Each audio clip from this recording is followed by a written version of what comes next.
Harf siyip sözler okuğa, şol sözlerden tüzgen mercenlerden hatta kebek kelem tokağa.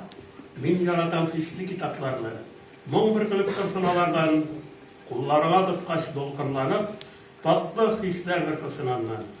Şol kitapını okup kümüllerde küterilsin idi yarsı his, şuşu hisler bilen kümül öt bulgan bu disen ile biz.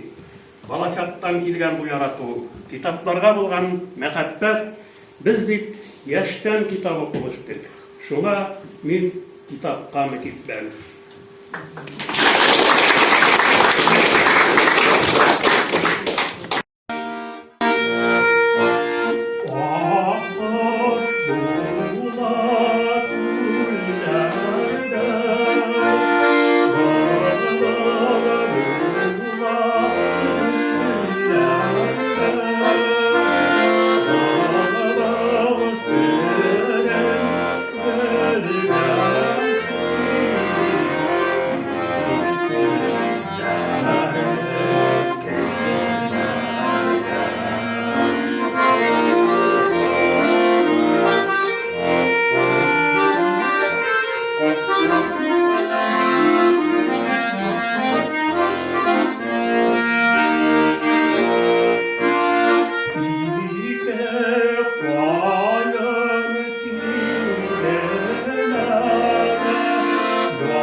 Bilseniz rehatliklerim etili bunların.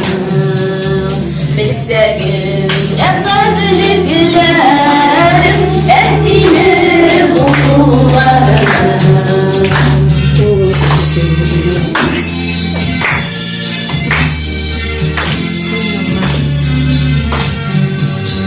Şiddetli ve yormalı ettiğim karşılarım, bağlanan ümitlerinin ömürge paraltıma.